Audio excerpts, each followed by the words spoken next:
ஷேக் ஹசீனாவை விடுகிறதா India? மோடிக்கும் யூனுஸுக்கும் இடையே America சமரசமா அப்படிங்கிற கேள்வி எழுந்திருக்கிறது. என்ன விஷயம் அப்படின்னு பார்த்தீங்கன்னா, பிரதமர் நரேந்திர மோடியை தொலைபேசி மூலமாக தொடர்பு கொண்ட வங்கதேச இடைக்கால அரசினுடைய தலைவர் முகமது யூனிஸ் பல விவகாரங்கள் குறித்து பேசியிருக்காரு. மேலும் வங்கதேசத்தில் இருக்கக்கூடிய இந்துக்கள் மற்றும் சிறுபான்மையினரினுடைய பாதுகாப்பை உறுதி செய்ய நடவடிக்கை எடுக்கப்படும் அப்படின்னு பிரதமர் மோடி கிட்ட முகமது யூனிஸ் உறுதி கொடுத்திருக்காரு. வங்கதேசத்தில் நிலவக்கூடிய அரசியல் களம் குறித்து ரெண்டு பேரும் ஆலோசனை நடத்தியதாக பிரதமர் மோடியும் தன்னுடைய ட்விட்டர் பக்கத்தில் தெரிவிச்சிருக்காரு. இது தொடர்பாக அவர் இன்னும் பேசும்போது என்ன சொல்லியிருக்காருன்னா, வங்கதேச இடைக்கால அரசினுடைய தலைவராக இருக்கக்கூடிய பேராசிரியர் முகமது யூனிஸிடமிருந்து தொலைபேசி அழைப்பு வந்துச்சு. வங்கதேசத்தில் நிலவக்கூடிய சூழல் குறித்து எடுத்துரைத்தார். ஜனநாயகபூர்வமான நிலையான அமைதியான வங்கதேசம் அமைய இந்தியாவின் ஆதரவு தேவை அப்படின்னு கேட்டுக்கொண்டார். பங்களாதேஷில் இருக்கக்கூடிய இந்துக்கள் உள்ளிட்ட அனைவரது பாதுகாப்பையும் உறுதி செய்யவும் நடவடிக்கை எடுப்பதாக அவர் உறுதியளித்திருக்காரு அப்படின்னு பிரதமர் நரேந்திர மோடி தன்னுடைய ட்விட்டர் பக்கத்தில் தெரிவிச்சிருக்காரு. பிரதமர் மோடி தன்னுடைய சுதந்திர தின உரையில வங்கதேசத்தில் நிலவக்கூடிய அமைதியின்மை குறித்து குறிப்பிட்டு பேசினார். அதோடு அங்கே இருக்கக்கூடிய இந்துக்கள் மற்றும் பிற சிறுபான்மையினருடைய பாதுகாப்பில் இந்தியா அக்கறை கொண்டுள்ளதாக மோடி தெரிவித்தார். அதோட அண்டை நாடுகள் செழிப்பு மற்றும் அமைதியின் பாதையில் செல்ல வேண்டும் என்பதுதான் இந்தியாவுடைய விருப்பம் அப்படின்னும் பிரதமர் நரேந்திர மோடி அந்த உரையில சொன்னார். பிரதமர் மோடி இது போன்ற கருத்துக்களை சொன்ன மறுநாளே வங்கதேச இடைக்கால தலைவர் மோடியை தொடர்பு கொண்டு இந்துக்களின் பாதுகாப்பு உறுதி செய்யப்படும் அப்படின்னு சொல்லியிருக்கிறது குறிப்பிட வேண்டிய விஷயமா இருக்கு. இப்படி இருக்கக்கூடிய நிலையில வங்கதேசத்தில் இந்திய அரசு இந்துக்களை பாதுகாக்க இராணுவ நடவடிக்கைகளை எடுக்க தயாராகி வந்ததாகவும் இது குறித்து அமெரிக்க உளவு நிறுவனமான CIA வங்கதேசத்தை எச்சரித்ததாகவும் சில சமூக ஊடகங்களில் செய்திகள் வெளியாச்சு. இதையடுத்து வங்கதேசத்தில் இந்து கோவில்களுக்கு பாதுகாப்பு வழங்கப்பட்டதாகவும் அந்த தகவல் தெரிவித்தது.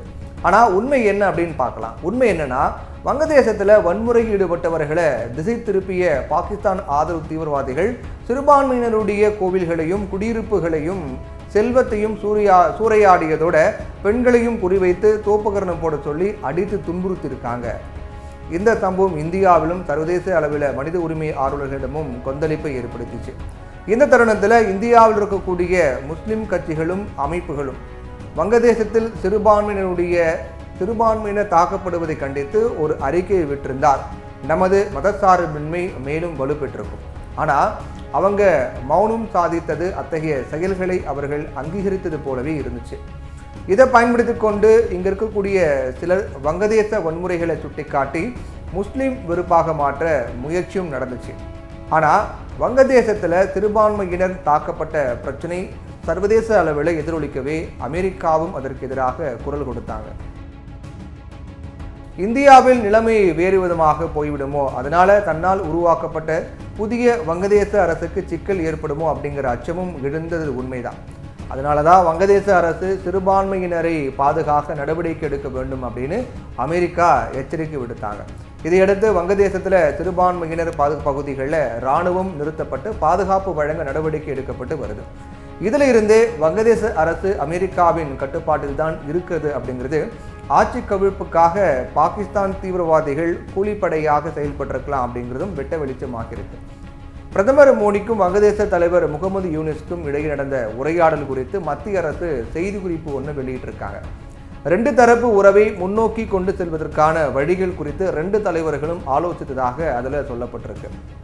ஜனநாயக நிலையான அமைதியான மற்றும் முற்போக்கான வங்கதேசத்திற்கு இந்தியாவின் ஆதரவை மீண்டும் உறுதிப்படுத்தினார். நிறைய பல்வேறு வளர்ச்சி முயற்சிகள் மூலம் வங்கதேச மக்களுக்கு ஆதரவளிப்பதற்கான இந்தியாவினுடைய உறுதிப்பாட்டை அவர் வலியுறுத்தினார் அப்படின்னு அதில் அந்த செய்தி குறிப்பில் தெரிவிக்கப்பட்டிருக்கு.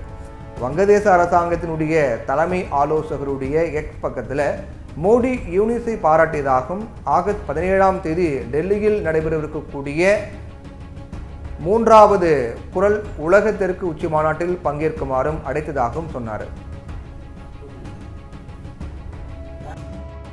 யூனிஸ் டாக்காவில் இருந்து உச்சி மாநாட்டில் சேர ஒப்புக்கொண்டார் அப்படின்னும் தெரிவிக்கப்பட்டது. அதன்படி காணொலி மூலம் நடத்தப்பட்ட இந்த மாநாட்டில் அவரும் கலந்துகிட்டார். வங்கதேசத்தில் ஒரு புதிய அரசு, அதுவும் மக்களால் தேர்ந்தெடுக்கப்படாத ஒரு அரசு இன்னும் சொல்லப்போனால் மக்களால் தேர்ந்தெடுக்கப்பட்ட இந்திய ஆதரவு அரசை தூக்கி எறிந்துவிட்டு அமைந்திருக்கக்கூடிய ஒரு அரசின் தலைவரை அவசரமாக மாநாட்டில் கலந்து கொள்ளுமாறு அழைக்க வேண்டியதுடைய அவசியம் என்ன? வங்கதேச புதிய தலைவர் தன்னுடைய வெளியுறவு கொள்கையை இன்னும் உறுதியாக தெரிவிக்காத நிலையில் தெற்கு உலக உச்சி மாநாட்டில் அவர் என்ன சொல்லிவிட முடியும் அப்படிங்கிற கேள்வி, அவர் அப்படி வலிந்து அழைக்க வேண்டிய நிர்பந்தம் இந்தியாவுக்கு ஏன் ஏற்பட்டது அப்படிங்கிறதா கேள்வியாக இருக்குது. ஷேக் ஹசீனாவுக்கு அடைக்கலம் தருவதோடு நிறுத்தி கொண்டு வங்கதேசத்தில் தலையிடாமல் இருந்தால் புதிய அரசு இந்தியாவின் பொருளாதார நிலைகளை பத்திரமாக பாதுகாத்து வழங்கும் அப்படின்னு அமெரிக்கா மூலம் அறிவுறுத்தப்பட்டதா? வங்கதேசத்தில் புதிதாக அமைந்திருக்கக்கூடிய அமெரிக்க ஆதரவு அரசுக்கும் இந்திய அரசுக்கும் இடையே அமெரிக்கா சமரசம் செய்து வைக்கிறதா அப்படிங்கிற சந்தேகம்தான் எழுது. ஏன்னா வங்கதேசத்திற்கு அதானி குழுமம் 1100 கோடி டாலர் அளவுக்கு மின்சாரத்தை ஏற்றுமதி செய்கிறாங்க அப்படிங்கிறதும் இங்கே கவனிக்க வேண்டிய விஷயமா இருக்கு. சீனா தான் பொது எதிரி என்பதாலும் வங்கதேசத்தில் தன்னுடைய பொருளாதார நிலைகளை பாதுகாத்து கொள்ளவும் இந்தியா இந்த சமரசத்திற்கு அடிபணிந்திருக்கிறதா அப்படிங்கிற கேள்விக்கு பதில் சொல்ல வேண்டிய கடமை மத்திய அரசுக்கு இருக்கு.